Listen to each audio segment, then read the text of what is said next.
The first item before we get to minutes will be to welcome two new councillors to this committee. First of all, Councillor Cribbin has been on the committee for many years but has come back to us. So welcome, Daniel. And Councillor Micklewhite, I'm sure you're looking forward to enjoy it with a finance background. I'm sure you'll be brilliant at it. Right, item 1, the minutes of the last meeting. It's your wish I sign this crack up for these members. Agree. Thank you.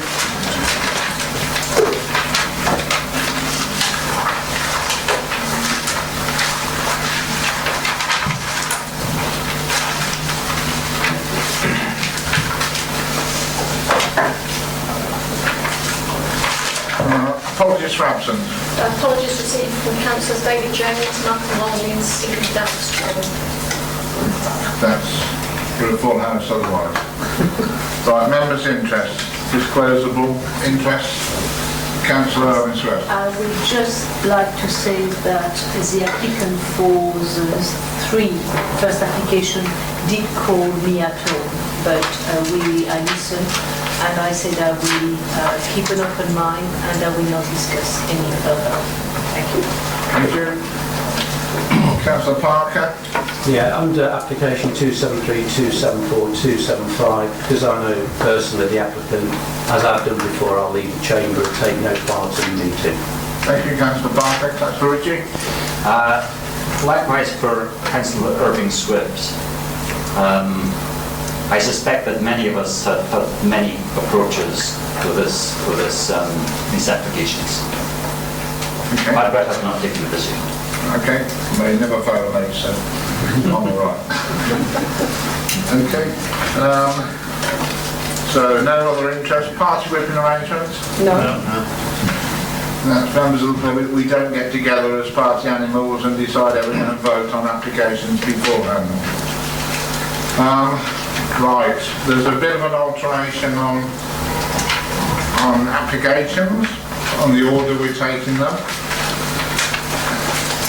As the bulk of the evening will probably be taken up on the first 3 applications on your agenda, there is another application which is in Walgrave that will have to sit, and there's one speaker for it, so they have to sit and wait till all those 3 have gone by. So I intend to take the Walgrave one first, which won't take very long.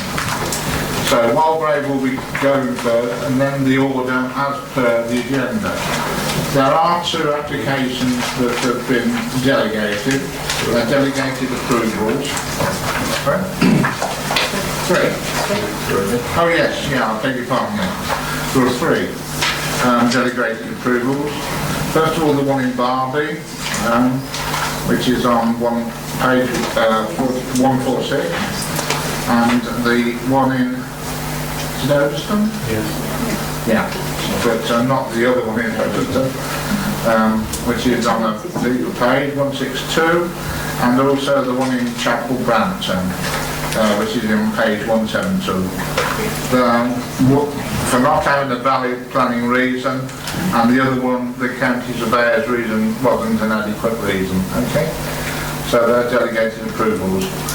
So we'll get a bit of housekeeping by first, and then we'll go to the first application. The fire alarm bell rings. Please go out the way you came in. Don't try and go out this way because it's not very safe at this moment. Please switch your mobile phones to silent, because the chairman's on this committee and he collects £10 a pound, £10 a ring for a dodgy run, £5 for a good one. And the proceedings are being recorded, so watch what you say. You'll have 3-minute speak as well, but I'm going to talk to you about that in a second as well. You'll hear a tone and be asked to wind up. And that's the only opportunity you'll have to speak unless I ask you a question. Please don't clap, hiss, boo, stand up, wave your arms or shout anything during the debate, please. And you will see officers talking at the same time as perhaps another member of the public is speaking. They're trying to get an answer for the point you're making. So it's all sorts of bad manners, but that's it. Now, as far as the first, well, it's not the first application, but the 3 applications when we come to in Overston's concerned, we have 3 speakers for each one. What I intend to do when it comes to that debate is to have one debate for all three applications. But there will be 3 proposals, 3 seconders and 3 votes on all the separate applications, but we'll debate them all. Now each speaker, instead of we're having 3 minutes, 3 minutes and 3 minutes, I should be flexible and let you've got a maximum of 9 minutes. I don't expect you to take 9 minutes to talk about all 3, but if you do, you do. But you won't have longer than 9 minutes, all right? So you'll have one bite at the cherry to speak and that's it. So we go to the first application then, which is in Wildgrave, and it's application 0104. Have a few, Catherine. Thank you, Chairman. Just before I introduce it, just an update on the actual papers before you. In the MPPF section, it does refer to the old MPPF, but it should refer to the new MPPF. So it does in the main body of the report, but it's just that element. So you need to just make sure that you note paragraphs 8 and 11 of the new MPPF. Other than that, that's fine. This is a site which is located to the edge of the village of Walgrave, an existing development which has recently been constructed to the east, and an exception site has been located to the south. At present, the site is used for grazing. The application is for the construction of 5 dwellings, 3 are bungalows and 2 are dwellings. 2 of the properties will be affordable, 1 shared ownership and 1 rented. The properties will also be affordable with the bungalows. The site is strictly outside the confines of the village. However, it's considered the proposal will result in environmental improvement to the character and appearance of the locality, such as rounding off the edge of the village because it's sort of a site located on its own. And therefore, it's considered it meets policy R1.1. The applicants have also undertaken a community involvement exercise, and there is widespread support according to policy R1.3. Although the housing needs survey is not up to date and following the existing development there, it's considered the proposal will provide affordable housing and will still maintain vitality of the village. The proposal will not result in a detrimental impact to the character and appearance of the locality, as mentioned before, about environmental improvement. In addition, it will not impact on residential amenities or highway safety. The proposal is therefore considered to be acceptable and should be approved subject to section 106 to secure the affordable housing. Members' attention is also drawn to the late representations. Thank you, Chairman. Thank you, Catherine. We have a speaker who is the agent, Mr. Cahill. You have 3 minutes, sir. Chairman, ladies and gentlemen, thank you for giving me the opportunity to speak to you all. I promise to keep it short and sweet. My name is Carl Callan and I'm Director of White Rock Homes. We have endeavoured to create a small development that produces 40% of the affordable housing and incorporates some attractive architecture to produce some high quality homes. We've had several meetings with Walgrave Parish Council and the neighbours adjoining the site, and in collaboration with them produced a scheme that visually enhances the area. Your planning and housing officers have been very helpful throughout the process, and as indicated, they are happy to recommend this to yourselves for approval. I hope you'll recognise the great deal of effort that has gone into this and vote to approve this application and allow me to sleep well tonight. Thank you. Thank you, sir. Local member? Robertson? Nobody here? Yes, could I ask clarification from the officer, because as you say, it's outside of the confine of the village, and we don't want to be against R1, but it's a roundup of the village because it does. Is that, or could we somehow put it as part, as a planning reason? Because like that, it's quite clear as when we see it, what you are saying, but it's not clear when we give the planning application that is one of the reasons. In a sense, with all planning applications, they should be read in conjunction with the officer's report, which clearly indicates the reason behind it, yes. Why it was approved. So with that clarification, I will go with officer advice and I will propose that we Thank you, Job second, John. Okay. Thank you. Councillor Griffin. We have got a proposal, it's been seconded that the application be approved. All those in favour, please show. Unanimous. The application is approved.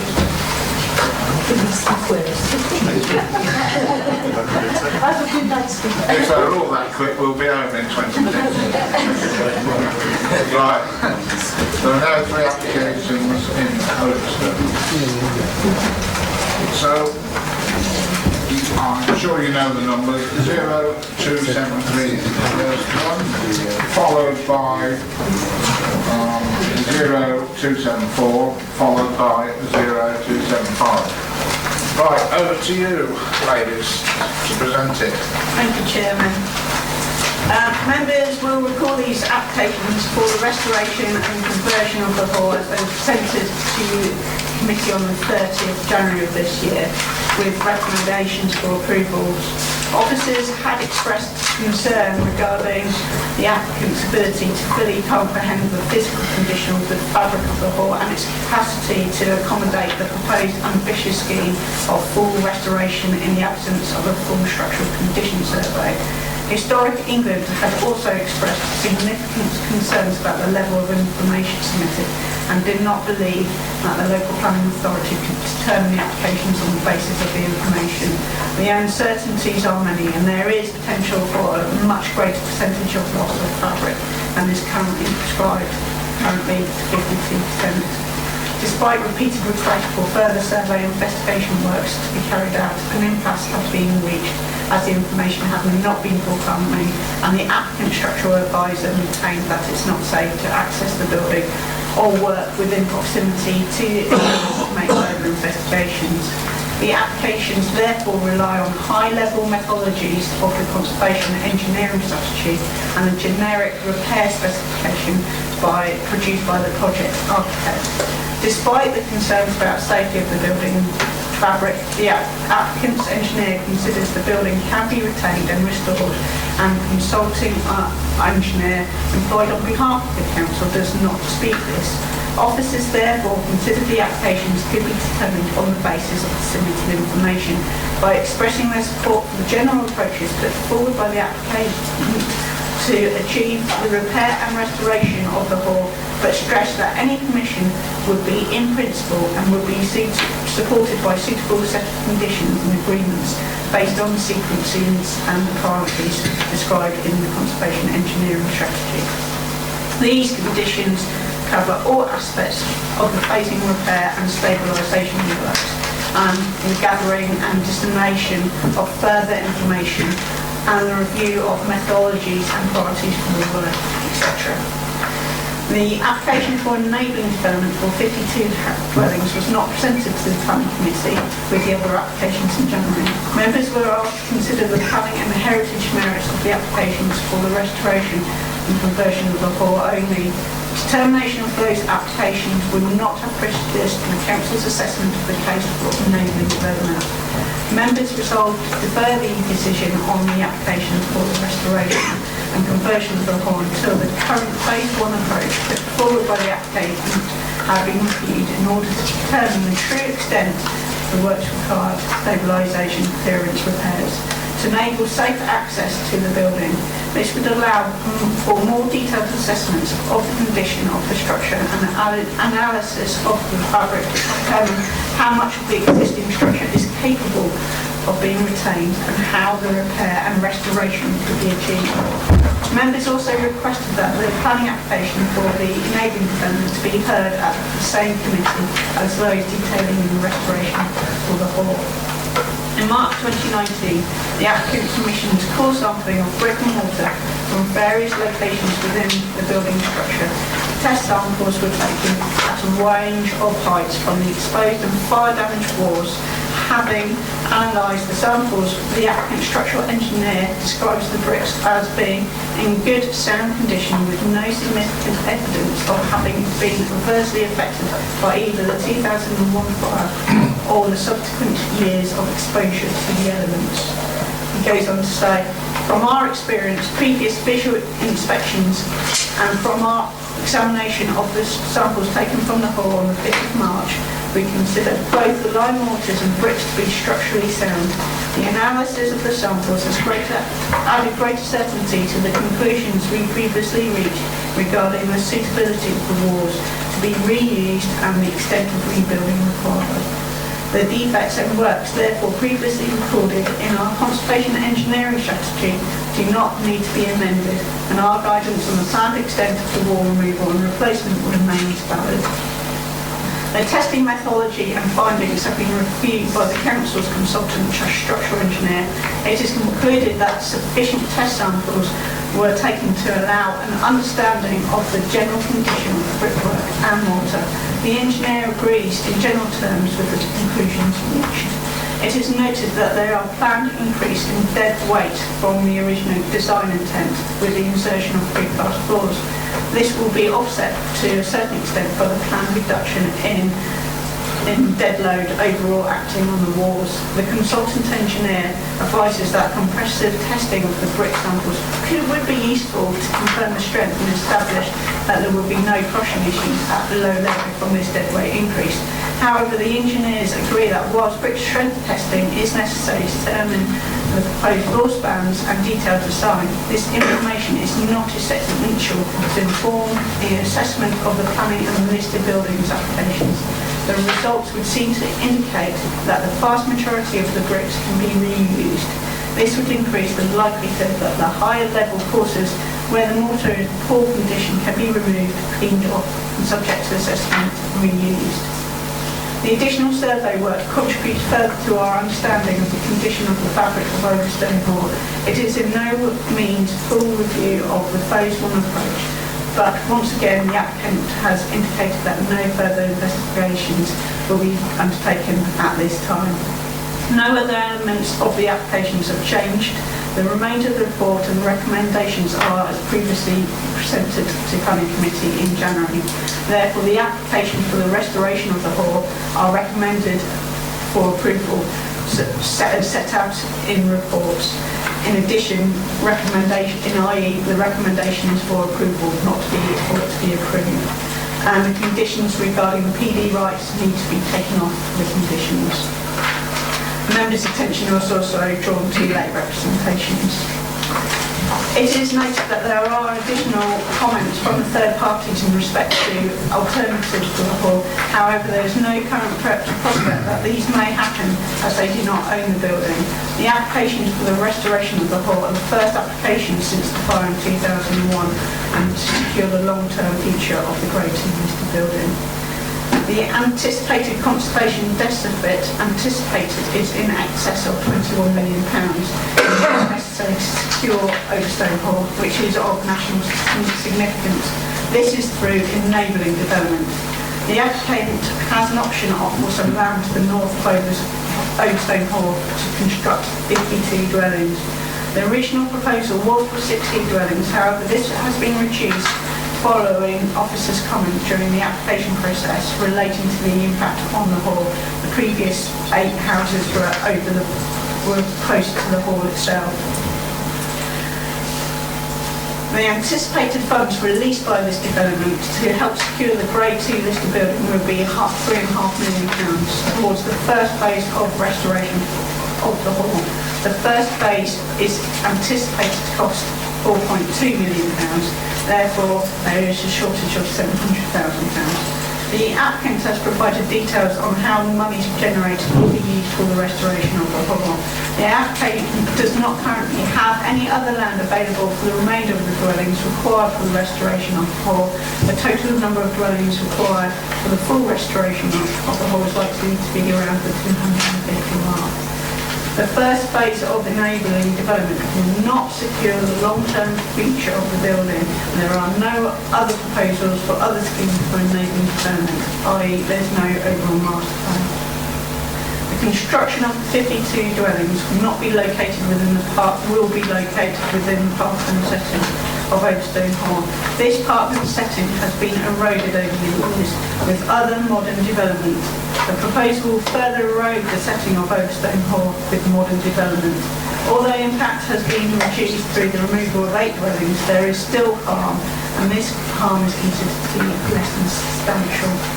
In addition, the impact to Overstone Hall and its setting, the proposal is considered to have a harmful impact to St Nicholas Church, which is located to the east of the application site, as well as 57 Sywell Road, which is situated at the access, as a result of the encroachment of the built form into the parkland landscape and the loss of rural character.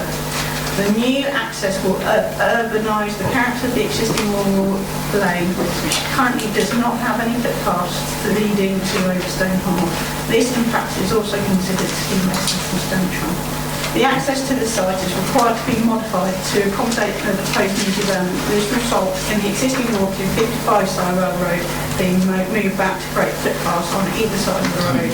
The Highway Authority would like the development to have footpaths on either side of the estate roads as well. Or the local Highway Authority would like to see this within the estate setting. This will result in further impact to the urbanisation of the site, resulting in an additional impact to the setting of the designated heritage asset. There will also be an additional cost to the project, which will further reduce the money available to secure the future of the building.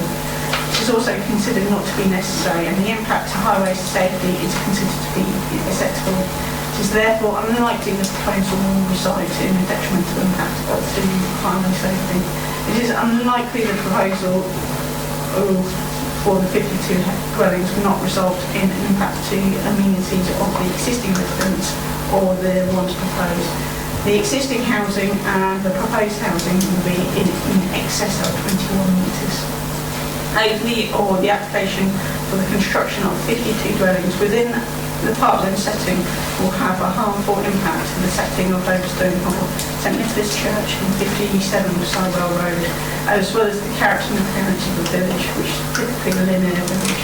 The public benefits restoring Overstone Hall, still community infrastructure level, financial contributions, jobs during construction, in this particular case are outweighed by the harm caused through the loss of 3 fields of land, impact on designated heritage assets, and the impact on the character and appearance of the locality as well as Overstone itself.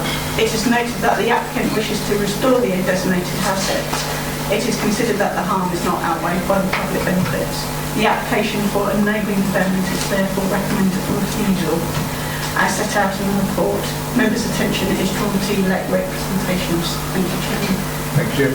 And now the third presentation, which is the listed building one. No, that's all. Right. Well, the same 3 speakers are for each application. So, Mr. Charles, who will be speaking first against the application, you have a maximum of 9 minutes, but I don't expect you to take 9 minutes to speak on all 3 applications, sir. Right, thank you very much. Hello, so I'm Sebastian Charles. You heard from me at the last meeting. I'm a planning solicitor. I have 20 years of experience dealing with planning for historic buildings. And on behalf of the objectors, I submitted a detailed objection letter supported by expert reports on heritage, landscape, traffic and liability. I wrote to you before the previous committee meeting and spoke at the last meeting, and the objectors were pleased that our concerns were listened to. We would have preferred the applications for the hall to have been refused then, but what you decided to do is to invite them to only come back when the enabling development proposals were also put to you. However, we are very concerned because you're being shown proposals for 52 units of enabling development, but you aren't being shown the other 200 plus units of enabling development that are also going to be needed to make up the funding shortfall. So we firstly ask you to stick to your original resolution and defer consideration of these applications until the whole of the enabling development proposals are brought back and put before you. You should not even consider allowing a scheme to start when we know that 200 extra houses are going to be needed somewhere, and the principle here is that you shouldn't start a scheme until you know how it's going to be finished and you're able to weigh up the full impacts of the total amount of the enabling development. If you do proceed to consider the hall scheme, I urge you to refuse it. A lot of councils get themselves into a terrible mess over these sorts of proposals. English Heritage, now Historic England, produced a guide, called the Guide to Enabling Development, which explains very clearly how to proceed with these sorts of applications, and that guide is not being followed in this case, hence Historic England's recommendation that the applications are not granted. I've explained in detail in my December letter what's being done that is wrong, but the key thing here is that you shouldn't make any decision until you can weigh up all of the impacts and all of the benefits. Here you're being asked to consider the proposals for the whole without being shown the major enabling development. And the point is, you shouldn't start down a route without knowing how you're going to end up, because you might be ruling out another option that could be better. Here you're being told that a concrete framed block of flats in the shell of Oakston Hall is the only solution, and we don't agree. The experts at the Built Heritage Consultancy, which is one of the reports I've submitted, say that that restoration is only of marginal benefit. It's not a restoration using traditional materials, and what's going to be put back will be very smart flats for the people that live there, but there won't be any public access, and it won't look like it once did, because it will basically be flats inside the shell with houses parked around it. We say the benefit of the scheme for the hall is very limited. Balance that with a proposal for 52 houses, a whole new housing estate in the park. These are entirely contrary to all policies, and we say that the heritage value of the park is greater than the heritage value of the proposed flats in the hall. Save the park and do something much more limited in the hall. What's the point of saving the hall and wrecking the park? The local community are quite clear that they would rather the hall stay as a ruin and leave the park as a park. They've produced a proposal for it to be kept as a community ruin, which I've sent to all of you, so that's 2 new members, but that sets out their vision. That could be delivered with as little as 6 houses in terms of enabling development, not the 250 plus that are being proposed for the flats scheme. So we think there are lots of problems with the 52 houses in the park, and that's the local community's main objection. Aside from the impact on the setting of the hall, you also have the setting on the listed church and the setting of the listed building on the hall by the access. It may well be possible to achieve a technical access, but you're going to end up with a very large suburban access way entrance that's totally incongruous in the village of Oakston. Our experts at Built Heritage Consultancy do not agree with your officers who just said that the impact of the 52 units is less than substantial. We think it is very substantial. The landscaping in the park is of high quality, and we have an expert report explaining all of that. And in addition, a number of residents are going to be very severely affected by, are going to have their amenity very severely affected by these houses right on their doorstep. So we urge you to look at the reports. There are various rumours going around that if you refuse the applications today, that Barry Howard will go to appeal and be granted consent that way. I don't agree with that. The planning inspectors appointed by the Secretary of State are very familiar with the English Heritage Guide to Enabling Development, and I think they will follow Historic England's advice not to grant consent in this case. We also draw your attention to the local community. They feel very strongly about this. If you've been to Oakston, you will have seen all of the ruined posters. They are promoting a much lower impact scheme, and we invite you to take that into consideration. We think that the financial justification put in is completely wrong. We don't accept the figures that are being proposed by Barry Howard, and in particular, we are very concerned about the exaggerated land values being proposed to be awarded to Pat Charles and Barry Howard, which are £900,000 and £850,000, and we think those figures should be disallowed, and that money should be taken into account in terms of delivering heritage, not a land profit. So we don't agree that the applications in relation to the hall should be approved, and we think it's completely misleading to suggest that those applications are going to secure the future of Oakston Hall. In summary, we ask that all 3 applications are deferred until you've seen the full amount of the 250 houses proposed for enabling development. We think when you see that full amount of enabling development, you will be horrified. The main problem with the 52 house scheme is that it only makes a tiny start on the hall, and that once those houses have been built, we think that the developer will either walk away and the property will revert back to its neglected state, or he'll be coming back asking for 200 more houses. That's absolutely what's happened elsewhere. It's the reason why Historic England wrote this guidance, and you should follow the advice in it, which is basically don't start anything until you're completely clear how it's going to end up, and you've weighed up all the benefits and all the impacts. So we ask for the whole applications to be refused because they're premature until the full extent of all of the enabling development is revealed, and you can assess the full impact. We don't consider those applications deliverable. They're contrary to the principles of enabling development. They don't represent a viable long-term solution, and they will create a risk that the house will be abandoned again halfway through the development. We also think that 275, the application for enabling development, should be refused. We agree with the reasons put forward by officers, but we also put forward additional reasons, which are that the application is premature until the full extent of all the enabling development is revealed, and you can assess the full impact of the 250 plus houses. We consider it's contrary to the principle of enabling development. We consider the financial supporting material to be incorrect, including without limitation that the land value attributed to the hall should be zero, and the land value attributed to the Pat Charles land should be no more than agricultural land value, not the £850,000 and the £950,000 proposed. We consider the harm to designated and undesignated heritage assets is substantial, and we would ask you to take into account the harm to the amenity of local residents using the park, and to local residents backing onto the park, and also the harm to landscape and visual impact. Thank you very much. Thank you, sir. Next up, speaker is Mrs. Sharp, who's from the Parish Council. Thank you. Thank you, Chairman, and everybody. I'm Anne Sharp from Overston Parish Council. On January the 30th, Overston Parish Council attended the Planning Committee meeting here to object to the proposals for the development of Overston Hall, reference two applications to stabilise and develop the hall into 16 flats. During these discussions, DDC stated several times that they had no alternative proposals to consider. These two applications were deferred, and Overston Parish Council went away to consider if there was any other options to the Barry Howard development, which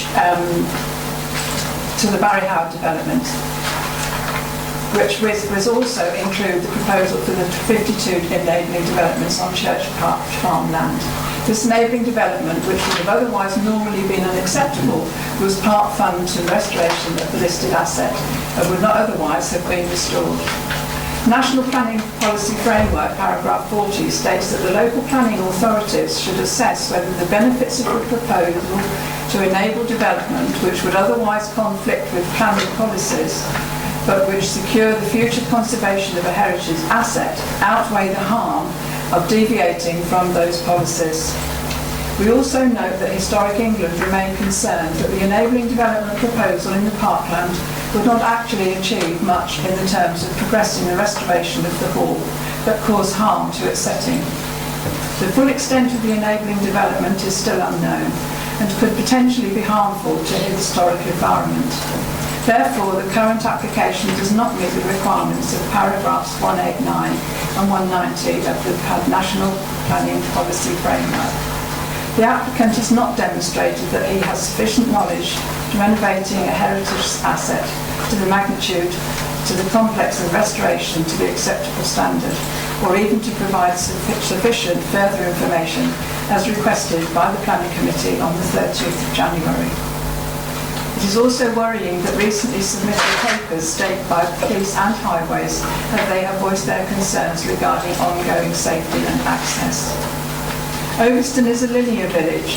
The only public green space we have is the playing field at the back of the primary school. One of the most prominent open green spaces is the lane to the church and then onwards through the Beach Avenue to Overston Hall.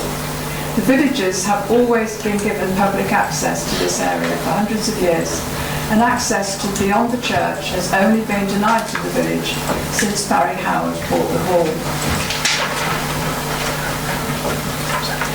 As a positive step, Overston Parish Councils believe that there is an alternative which would safeguard the hall, which avoids the proposal for the 52 residential housing development being built in the parish's open green countryside. Following an open meeting in the village on the 2nd of March, Overston Parish Council got full support from the residents to fund a feasibility study to see if the hall and its surrounding land could become a community asset with an accessible green space for the enjoyment of all, for example, ramblers, dog walkers and village folk, and also historic interest groups. It also has potential to become a learning and apprenticeship facility in association with traditional conservation and educational programmes. This feasibility study has now been submitted as a pre-app to Daventry District Council for their consideration. The intention is that Overston Hall and the park would be a free open green space for the village of Overston and the community at large. The building would be stabilised to preserve it as a beautiful historic centrepiece and safeguard the gardens, maintaining the integrity of this listed building and the park for everyone to enjoy in perpetuity. The beech trees lining down the avenue, all of which have subject to TPO orders, would be protected, and there would be limited vehicle access. Overston is a linear village where currently we have no green space apart from the playing field, and residents can only walk, but nowhere for wheelchairs and for own prams.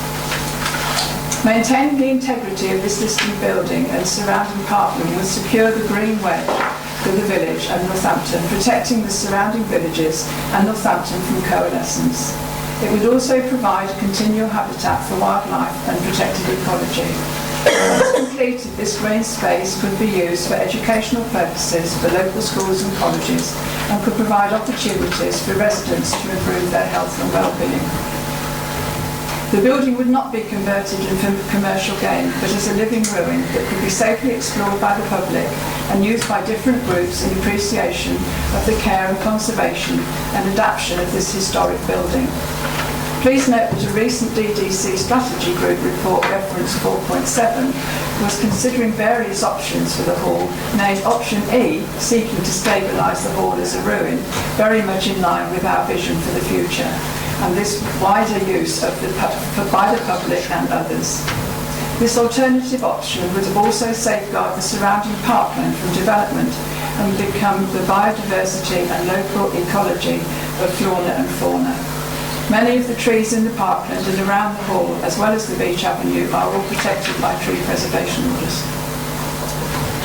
With the Sue in our parish and 3,500 houses to be built, and 8,500 new residents coming in the near future, the proposal living ruin can become a focal point for the community activities and hopefully somewhere of peace and tranquility for the residents of Overston, away from the new dual carriageway on the A43 and the 10,000 vehicles that already travel through our village on a daily basis. We have no voice over the Sue that has enveloped our surrounding farmland, but we do have a choice and an alternative even more development on this precious green space.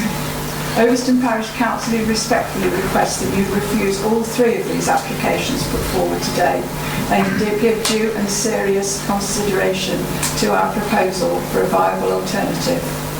Thank you all very much for listening. And if anybody would like to come out and have a look round, you'll be very welcome. Thank you. Thank you, Mr. Sharp, and to the offer. Mr. Howard next. Thank you, Chair. Members, I'm Barry Howard. I'm the owner of Overston Hall. I'm grateful to the officers for the hard work they've put in over the last 4 years and the recommendation for the hall and listed buildings today. There has been 4 hard years, members, and £750,000 of consultancy fees and hours and hours and hours of work by Simon Bovey, Simon Baldassari and the officers. And the work on the restoration project at Overston Hall will be a jewel in an 800-acre crown. The structural stability report that you requested in January has been verified and concluded as satisfactory by both DDC and our engineers, as Officer Daniels mentioned earlier.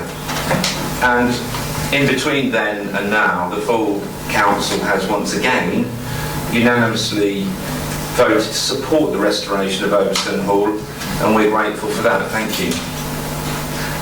I've been restoring significant listed buildings for over 30 years, and whilst Overston Hall is in a poor state, it's not beyond restoration and reinstatement, and indeed Officer Daniels and Officer Booth, along with Wendy, visited one of my previous restoration projects at Coton House in Rugby, which again was a big fire damage, grade 2 star listed hall, which we restored perfectly fine back to its original state. If the committee are minded to support the officer's recommendation for the hall and listed buildings consent, this will be the most significant move the authorities made in getting this nationally important building restored in 18 plus years. We're very excited about the challenges that we know lie ahead, and if approved, we look forward to working with you as members and the officers of DDC for the future of the hall. Going on to the enabling development, I'm not a lawyer like Mr. Charles, but I am grateful for him confirming that his clients also see the need for enabling development if they were to have owned Overston Hall, but they don't. And that in itself enables us to move forward with the full amount of restoration. A lot of his clients do live in homes that are actually within the old parkland of Overstone Hall, which is great. You know, that proves again that there are already houses within the area. We have, of course, listened to the residents of Overston. Our original plan was to have all of the enabling development needs within the grounds of Overstone Hall, as Mr. Charles requested that we should present. We had public exhibitions for 170 big houses in the grounds, but that was met with resistance, as you can imagine. We reduced that to 120, which again was met with objections, mainly on highways actually. In the autumn of 2017, we applied for 60 homes on this particular site, a third of the original proposed amount, having listened to local people and to make sure we tried to have as many ideas as possible of where this enabling development should go. Indeed, we met with Anne and the parish committee, and they were clear that if there was to be enabling development on that site, it should be closer to the village end rather than around the hall. And that was also supported by Officer Booth, who felt that housing around the hall was not appropriate. We reduced that 60 down to 52, and your colleagues within the full council have unanimously supported the restoration of Overston Hall and the principles of enabling development that was presented by Simon Bowers and strategy adopted by the full authority at a recent meeting. This first enabling development application, whilst objected to by the neighbours, makes no change to the linear feel of Overstone. It sits very similarly in the old parkland of Overstone Hall, as does the adjacent Woodlands estate, and it can't be seen from the main road. So the linear proposal still is there in terms of people running through Overstone. Officer Booth has assisted with our architects with the designs. This development will be exemplar in its setting and respectful to heritage. There are no highway objections, and of course, as we know, Verity, who is at NCC, is very particular with her decisions, and she was very particular about the timings of the traffic surveys to make sure that they were at full capacity times, not in school holidays or anywhere that one could say that wasn't its busiest time. Now, I do know that with the SUE there are traffic calming measures coming, and the authorities are trying to divert the majority of the passing through traffic, which is what happens in Overston, via the new SUE. We've also tried to make sure we accommodate wildlife, and the tree conservations have been looked at closely. There are two reasons for refusal. Archaeology, if I may take the first one.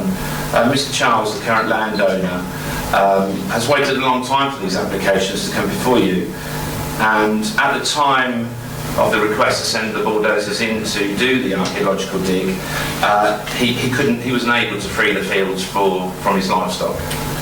However, DDC have already faced this problem before, and some of you may remember the canal arm application where the archaeological dig was not able to be done before the actual decision was made.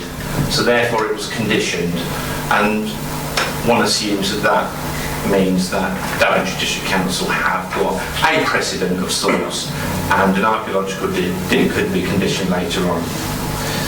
Reference to policy, full council has decided obviously to support the big restoration of Overstore and bring it back to where it was. None of the Overstone Hall applications will be a one-size-fits-all, I'm afraid. We fully understand our neighbours' anxieties about the change in that particular field. Recently, Officer Woods was asked to look at one of the other enabling sites along the A43 by the SUE roundabout. He felt that that was a little remote, and so has asked us to keep presenting options, which through Officer Daniels we are doing. Here, Officer Woods is saying that the site, which is immediately adjacent to Overstone Village, seen only by the homes already built in the parkland, is against policy also, the opposite to his A43 decision. One is too far out, one is too close. So we would take his advice at that time. We did and do have a master plan. We've sent some pre-apps in ourselves, and the officers are deliberating those as we speak.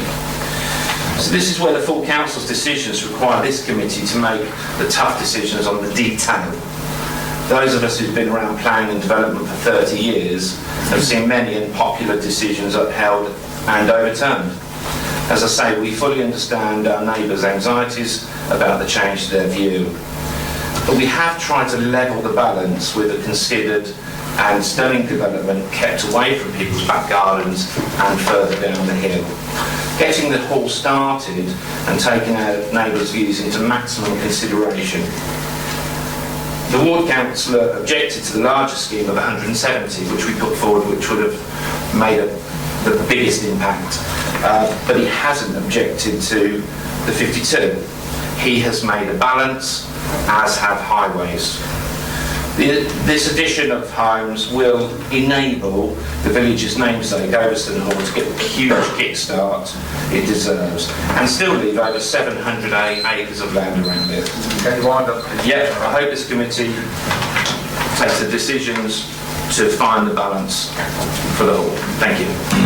Thank you, sir. Local member, that would be you, Councillor. You're first there. Well, what I would like to say is I'm local member, in addition to the ward councillor that Mary Howard is talking about. I myself have not made any views made public at all about my decision here tonight. I've come with an open mind for all the applications. He's referring to Councillor Warren, my co-councillor on Malton. Is that okay? Can you hear? Yeah, that's okay. I was just making a point with the officer. I'm afraid the councillor has just walked out, which you won't be able to vote now. Yeah. If you walk out during the debate, you can't vote on that debate. I think, Chairman, he declared an interest and said he was going to leave anyway, didn't he? That's right. No, I mean Councillor Robertson walked out. Oh, Robertson, sorry. Yeah. Yeah, so just to reiterate, I've not made any prior decisions on these applications whatsoever. The local ward member referred to as Councillor Warren, not myself. Correct. And also, I wasn't on the committee at the time when you deferred the applications back in January.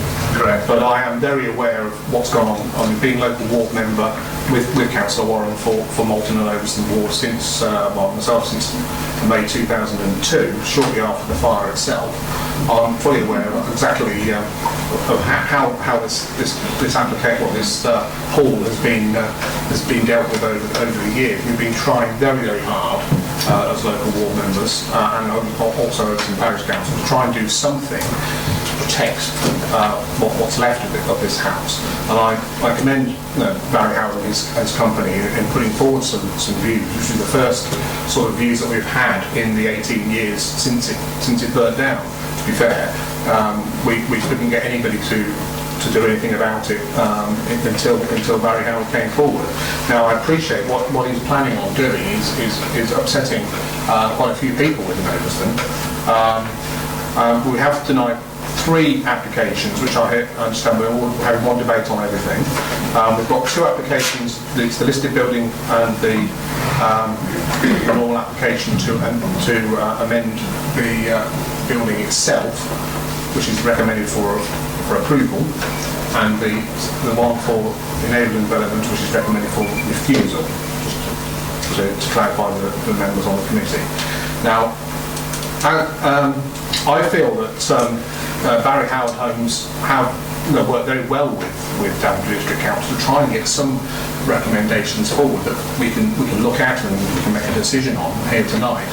My personal view, after hearing everybody tonight, and also from my vast experience in this particular site over the years, is that we need to get something done with this hall sooner than later.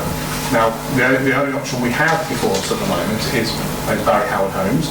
I know the parish council have got an idea of going forward, but at the moment we have to take the application in front of us and not look at any other options at the moment.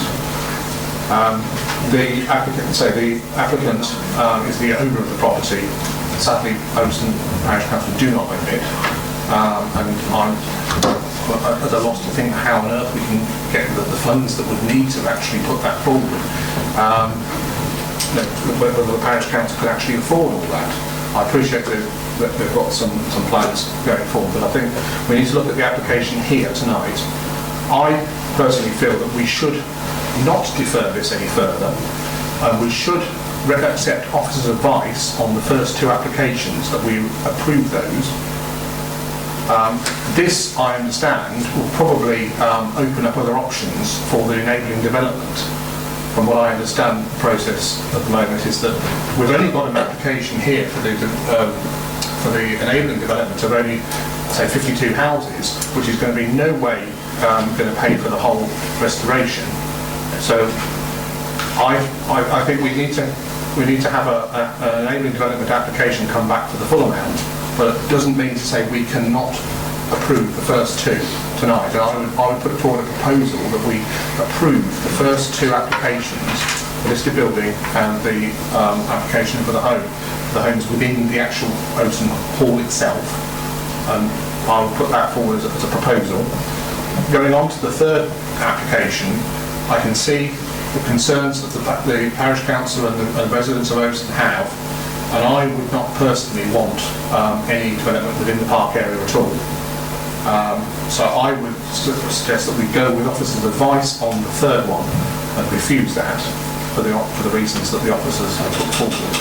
And we put a message to Barry Howard Homes today is that we want to still work with you to get an enabling development scheme forward that will actually pay for the whole restoration. I appreciate the first 2 applications are conditioned sufficiently that we're not going to be showing our hand or putting the hall at any further risk by allowing those first 2 to go forward. But I think we should ask Barry Howard Homes to go away and find a suitable site for enabling development that will pay for the whole lot. I appreciate that's going to be difficult, but there are, from my understanding of how enabling development works, is that can be anywhere within the district itself, and I appreciate that Simon Bowers has said that the options so far on the table are either too close or too far, too remote from the site. But I appreciate there are other sites potentially available that Daventry have been informed about, that we're not actually talking to the applicant about at the moment, that could go forward. So, in summary, I recommend that we approve the first 2 applications based on officers' advice and refuse the 3rd. And I'll put forward a proposal. Right, so you're making three proposals, that you approve the first one, we approve the second one, the listed building one, and we follow officer's advice on the third one, which is to refuse. And that are your three proposals? Yes, the first two is officer's advice anyway. Yes, sir. Okay. So approve, refuse. Yeah. We do have a second if I look at it.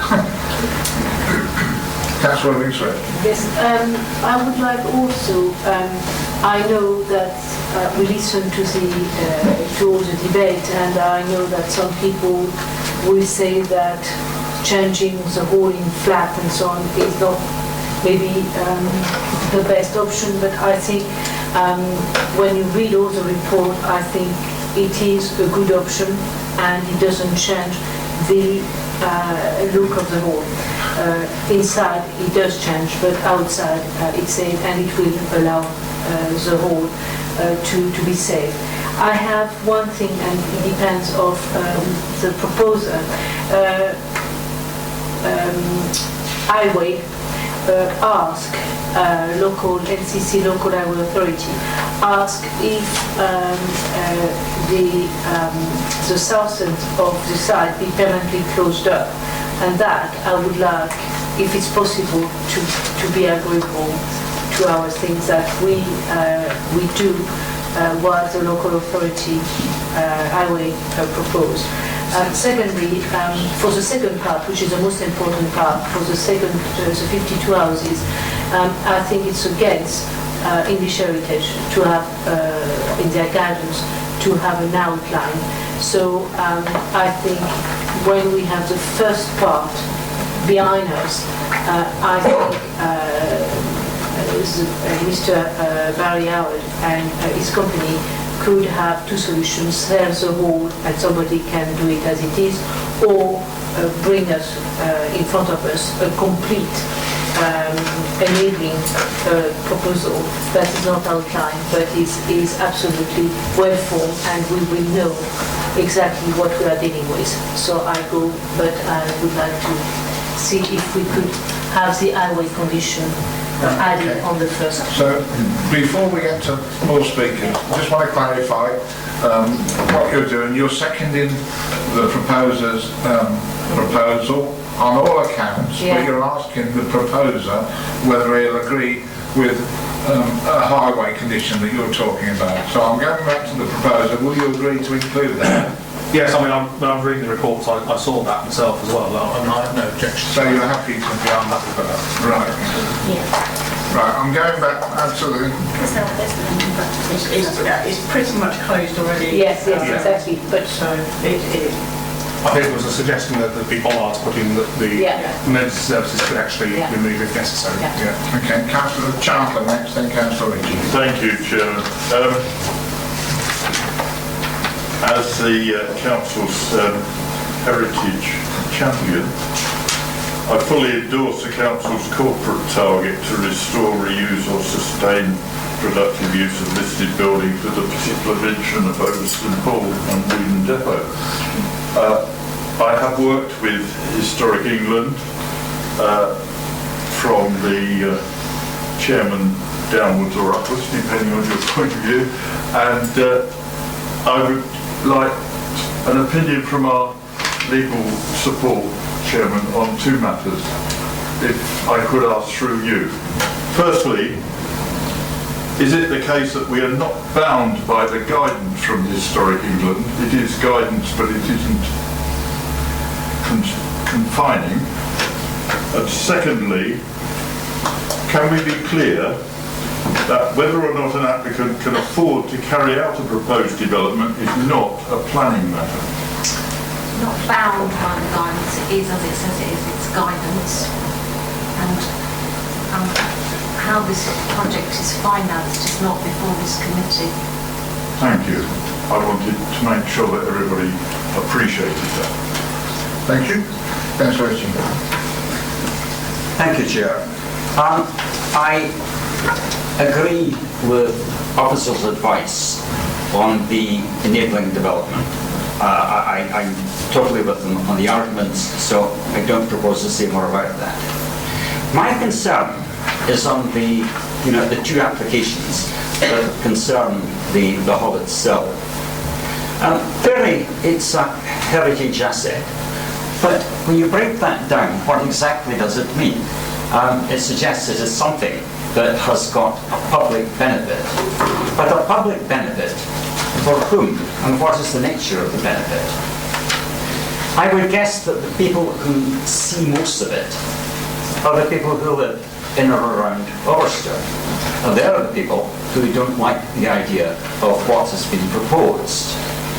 I certainly would not like the idea that the place was simply going to be allowed to decay at the hands of nature. It might not be beautiful, but there's a certain interest in the building, as an example of what Victorian capitalists did to try to mimic the aristocracy, or however else you might describe it. But it strikes me that there is that interest in it. I don't see it as a building that people are going to travel terribly far across the country or even the county to look at. But if it is converted, I was about to use the word converted, if it is restored into a block of flats, then a block of flats that will require a certain amount of privacy around about it, that it's going to have car parks around it, as I think English Heritage have pointed out. Who is actually going to want to go and look at that?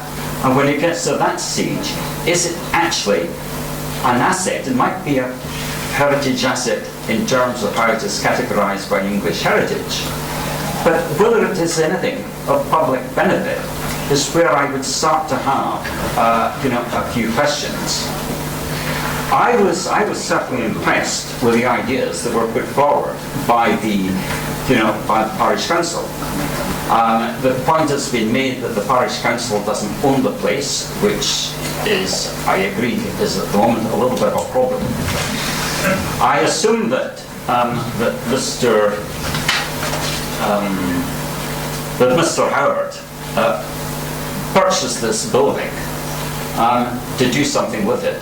I've got to say I have got a general concern over the procedures, not the district council procedures, but the national procedures, that appear to open up opportunities for people to buy up damaged, decaying properties at a very low price as a route for getting around what would otherwise be planning constraints.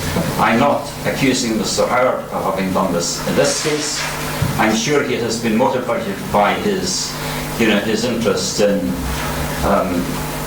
the history of architecture society in this part of the country.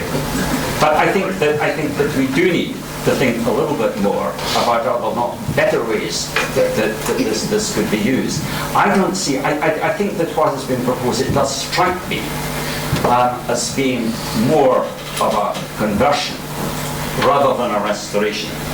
I think the comment was made earlier that it is effectively putting a block of flats behind the facade of the building. Well, that might actually be quite acceptable. My problem is the fact that there is something about the character of the place. A stately home, and I would put stately in this case in inverted commas, but a stately home in a parkland setting seems to offer all sorts of opportunities that will not be there if it is merely a residential development. So I am opposed to the two applications that concern the hall itself. Thank you very much, Councillor. Rachel, you want to come back? Well, I'm going to try and come back. I think you'll have to be a bit of a double act to address some of the issues that you've raised. The first thing you said is about you don't see what forgive me if I complete this all down, but you don't see what the public benefits are. The public benefits in this case is a designated heritage asset of national significance. And the public benefits that we're trying to achieve with any approval would be the restoration of that.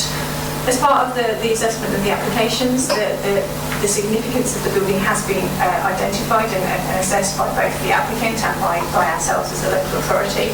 And I think there is general agreement that before the fire. It was a building of architectural and historic interest, with archaeological interest as well, significant setting in terms of its relationship to other features, and that even post-fire, given the condition of the building, that it still retains some significance, and that there is potential for a scheme of restoration, or a scheme of repairs and works, to restore that significance. So that's the sort of public benefit that a scheme would achieve. There's the issue of the conversion and whether what's being proposed would sort of provide it as a public benefit again, would it open it up to the public? I mean, it hasn't been a public building in that sense for well, really, I mean, it's been various things in its life. It was a country house initially. It was a school. It was another country house, I think, for a while, or a Conservative Party residence or something. And now it's a church, and then it was a site for church. So it's had limited public access, but not as a sort of open to the public for general day-to-day visiting. But a proposal to put housing into it, private housing, yes, obviously, it would make it more private than it has been. But in terms of what we see as the heritage asset, in this particular case, one of the key things about the building is its situation within its gardens and its landscape setting, and the views that you get from the wider areas as well. And in particular, the sort of garden front that everybody sees, and the photograph is available now, but the garden front that you get there. And one of the things about the proposal, we've actually worked very hard to try and improve the proposal. When the pre-application proposals came in for a lot more residential units, they didn't have any regard to the significance of the building, to its plan form, to anything. So we spent a lot of time discussing with the applicants to try and get a much better scheme. And actually, I think one of the things that is achieved by the proposal is that the external elevations of the building would be restored by this proposal to pretty much what you saw pre-fire and better. Not quite original, but restoring a lot of the original features. And actually, certainly in terms of the west front, the garden front there isn't the subdivision of the gardens. We haven't got fencing and boundary features that are being proposed to subdivide into individual garden spaces. So I would say that you wouldn't read that as a block of flats, because the external appearance is you're not going to get that character. Inside, yes, it would obviously be, there'd be separate doors to separate units, but outside, the appearance of that building, I'm satisfied, would still be a country house residence within its wider parking. So that, I think, is still a public benefit in a sense. That's the public benefit bit. Is that all right? Thank you. Can I just stop clarifying that, Chair? I mean, I fully accept that the public hadn't at least had, legal access to this building before. But before, the public were not being asked to pay a colossal amount in terms of the, of the rural landscape that is going to be lost to housing development in order to keep it there. And that if the public is going to be required to pay a cost of that magnitude, then my argument would be that surely the public have got to have some benefit that comes back from the building. And I know it won't be sort of partitioned into individual gardens per flat, but it is still not going to be the sort of place that I don't know what people in Overstone go for picnics on a Sunday afternoon. But it's not going to be that sort of place any longer. And that would be my concern about who actually effectively is paying for a private development. Thank you. Thank you, Chairman. Now, this is the application for the conversion of the hall for both the listed building and also the planning application. So it's got to be considered as it is. Yes, we've got the other side, which is the enabling development, which is within the parking setting. That's being recommended for refusal, just because of the impact on the overall designated heritage assets, including namely Overstone Hall, but it's also affecting other designated heritage assets. What this proposal is to see is for the conversion of the hall to 16 units. At the moment, it's in very much in poor state of repair. We can give permission, yes, the applicant might not be able to carry it out, but then again, that's no different to any other application that we may consider in either tonight or any other time. So just how you can fund it is a different matter and for different applications. But this is considered to be acceptable, and they have done a marketing scheme which they have gone out, which our own advisors have said has been acceptable, and say, yeah, this is the best viable use. Now, as colleague here, Ms Booth, said about the pre-application stage, they originally had a much higher percentage of flats within the building. So it's just to make sure, or through negotiations, that was reduced to become the best possible end use for this particular building at this particular time. Again, it's the only option we've got before members. Yes, we know that the parish council would like to see the hall as a living ruin, but at the same time, this is the only application which we've got. Thank you, Chairman. Thank you. Councillor Micklewhite. Thank you, Mr. Chairman. I have to admit being slightly confused by this, and it seems to me that we're listening to observations about two slightly different things here. I dare say that the District Council would like to see the building restored. I understand that, looking at it. It would look much better if it was restored. Certainly would improve the area. But this committee isn't about whether or not this building should be restored. It isn't about what other applications could have been submitted, may be submitted, haven't been submitted. It's about this particular application by this particular applicant to do this particular schedule of works on the building. And we need surely to restrict ourselves simply and solely to those considerations. I did find the repeated statements about the length of time and the amount of input from various council officers, Simon Bowers, etc., Daventry from Highways, was all well and good. By the time we got to all of that, from just the end of that phone, Mr. Howard and Councillor Cribbett, I was beginning to think it was an application by the District Council and not by a private developer, which I find a bit strange. So, trying to restrict myself to the specifics of this application, I have to say I've got some considerable sympathy with the observations made by Councillor Ritchie. It's about what this application would do for this particular building, this particular site. And I thought the observations made by Mr. Charles were interesting. I think, bearing in mind that this is in essence a proposal to safeguard a historical asset, it seems rather strange that all of the consultees that are historical in their remit seem to have significant problems with it, whether it's Historic England, whether it's the Victorian Society, whether it's the Archaeology Service.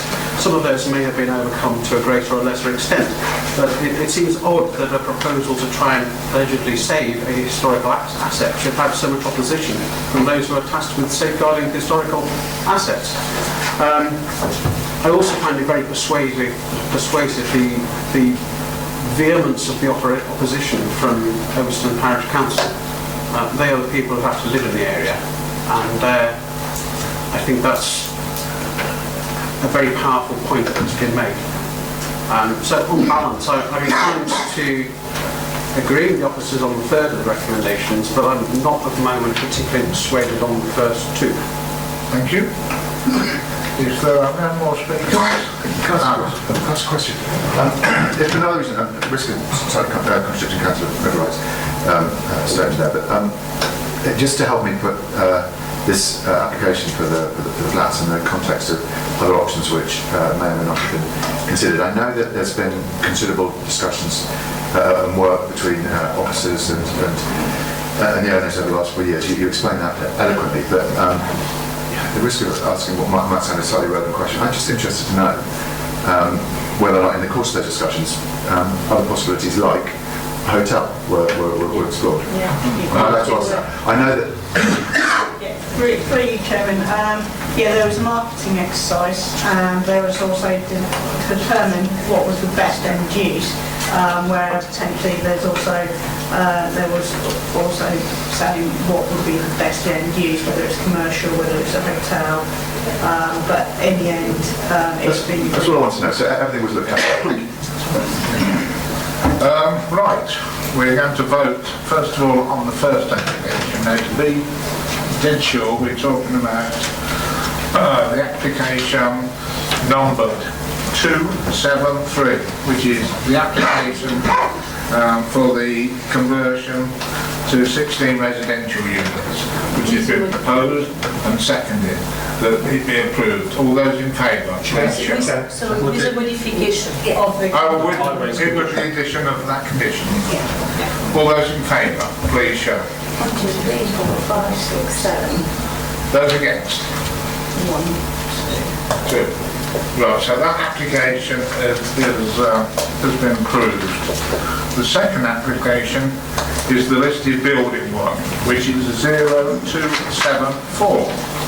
Again, it's been proposed and seconded that it be approved. All those in favour, please show. 7. Those against? Right, the application is approved. Again, just for clarity, the next application is 0275, and that's the application for the conversion with 52 for 52 units to be built, which has been proposed that we follow officer's advice and refuse. It's been seconded. All those in favour in that, please show. So are we voting against it here? No, you're voting to refuse. For the proposal that it be refused. Right. Have you got the number? 8. Right, those against? No, you must have some abstention. One abstention. Okay, so that application is refused for the given officer's reasons. That concludes it, but there'll be a short break while people from Overston wish to go back to their cars and go back to page 168, and we're in Wheaton. Thank you, Chairman. This application simply relates to a two-storey detached property which is an access from South Street in Wheaton. You'll see from the plans that the proposal is for a single-storey extension together with the carport.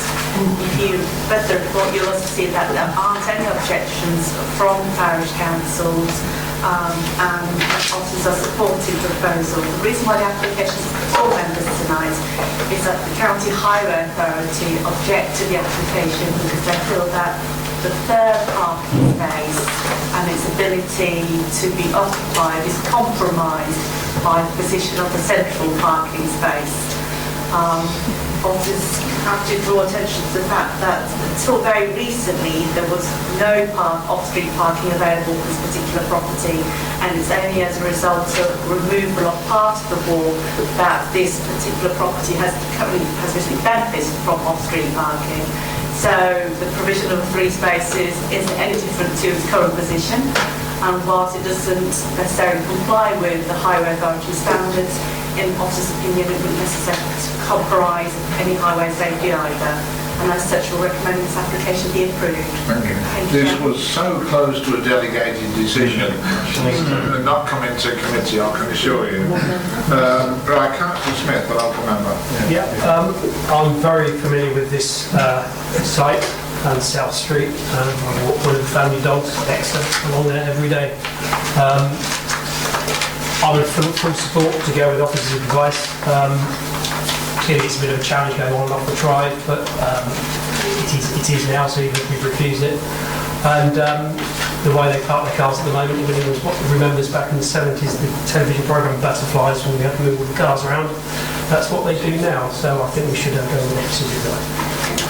Well, I agree with you. I use that street very often. With my great big motor, and you can hardly get up there sometimes. The parking is so bad and terrible. So anything to get cars off the road is brilliant. Anyway, do you have a second? Yeah, I'd like to second that, and I feel exactly the same way.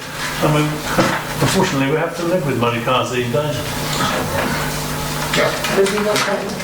If nobody else wishes to speak, we will propose that the application be approved, and which has been seconded. All those in favour, please show. Unanimous. Thank you, members.